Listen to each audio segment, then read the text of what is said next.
This Improving Services series mini-module explains the basics behind the concept of an integrated health system. To understand integrated health systems or integrated care organizations, it's important to understand what is meant by a system, the shared culture within any high-performing system, and the perspectives of different stakeholders. The word system is probably the most frequently used noun in the whole of the NHS long-term plan.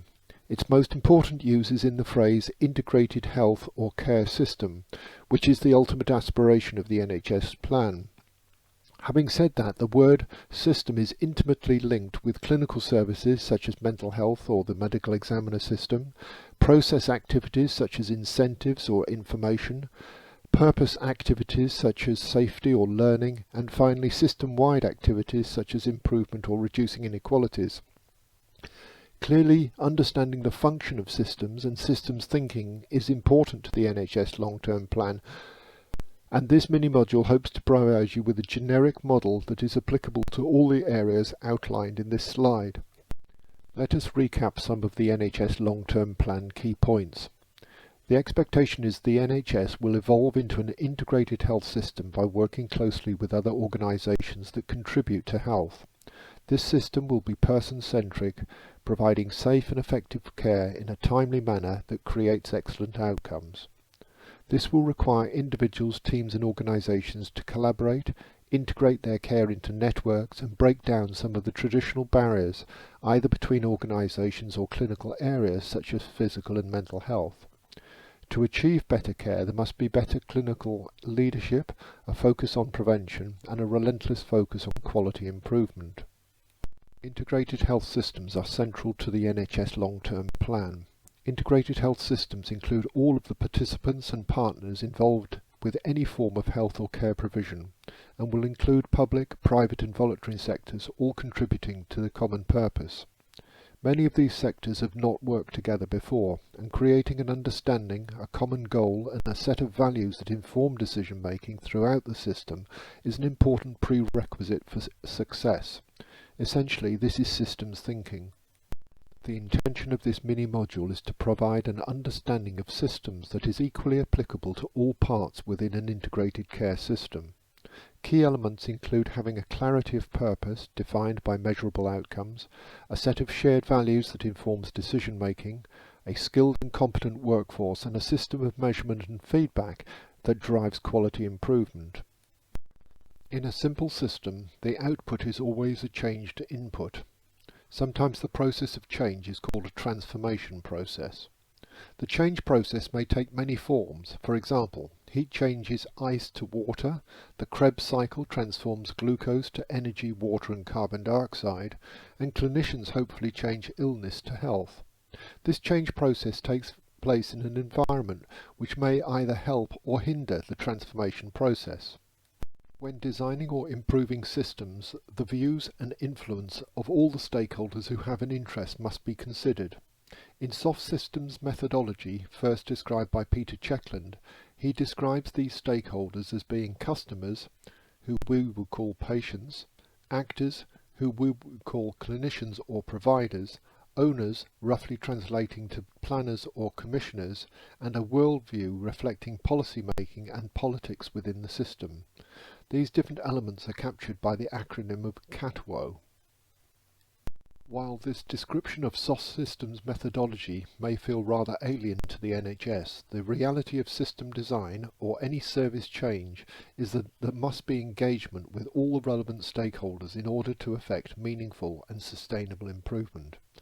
Engagement of stakeholders is therefore the first step in any service redesign or improvement. In the future of integrated health systems, the different stakeholders may have very different perspectives on what they consider a good service actually means. For example, users may value the convenience of a local service over the cost or safety of such a service. Politicians may value plurality of provision to enable choice, whereas commissioners may value cost over choice. The time, energy and effort in creating meaningful partnerships between the various stakeholders should never be underestimated. However, it is essential that stakeholders understand and respect each other's positions and work towards a common goal of improving health and reducing inequalities with a sustainable strategy. This slide introduces the concepts of efficacy, efficiency, effectiveness and equity as primary concerns, and the availability, accessibility, affordability and appropriateness of services as secondary concerns. The technical details will be covered in the health economics and priority setting mini-modules. At this stage, it's only important to recognise that different stakeholders have different priorities within the wider system. Systems thinking is sometimes divided into three parts. The hard system includes quantifiable elements such as buildings, people, equipment or money. Soft systems include the more qualitative elements ranging from values, opinion and culture, while improvement systems cover those parts of the system that are dynamic or evolving. Systems thinking applied to health services require all three elements. First, defining the stakeholders and then the perspectives of the different stakeholders is always the first step in evaluating services. In this case, try and imagine the different perspectives around a supermarket. Break into groups of 3 and for 3 minutes. What I would like you to do here in groups of 3 for 3 minutes is to think about the purpose of a supermarket from different stakeholders' perspectives. First of all, make a list of stakeholders, then add their primary concerns. The purpose of a supermarket ranges from a profit-making business from a shareholder perspective, to a supply chain from a customer's perspective, through to a dating agency for singles. Simple systems are self-explanatory. Complicated systems would include car assembly. Many parts need to come together to create the final product, but each part does not have a mind of its own. Complex, adaptive systems are those where there is an active interaction between the parts of the system. Treating illness or creating health is not the same as assembling components to create a car. While some improvement methodologies are based on car production, for example the Toyota system, and are appropriate for routine standardized healthcare, for example immunization or screening, more often there is a need for an interaction between patient and clinician in the co-production of a healthcare plan, which needs to factor in individual circumstances. Chaotic systems are those where it is impossible to completely predict or control, like turbulence, weather or the spread of the COVID virus. Understanding the perspectives of different stakeholders diminishes the likelihood of unexpected outcomes. Unexpected consequences are defined as those that could not have been predicted using standard decision-making methods.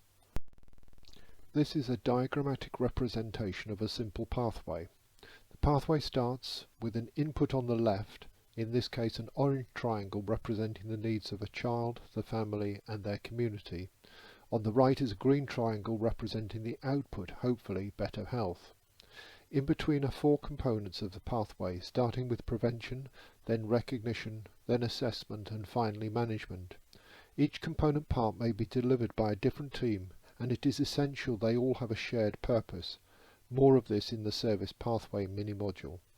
Being explicit about the component parts enables the providers to come together and be clear about their respective boundaries and working relationships. From a systems perspective, all the parts need to be commissioned, provided and regulated as a whole pathway.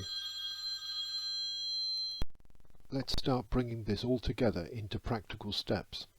The first is purpose. Who are the intended beneficiaries and what are the expected outcomes? The second are values within the system that drive what is done and how it is done. The third is leadership, which needs to be across the whole pathway or network. Often this is lacking as individual parts are managed by different clinical teams, sometimes in different organisations, without overall leadership. Finally, quality of care should be regularly evaluated and changes made depending on feedback, circumstances or changes in the evidence.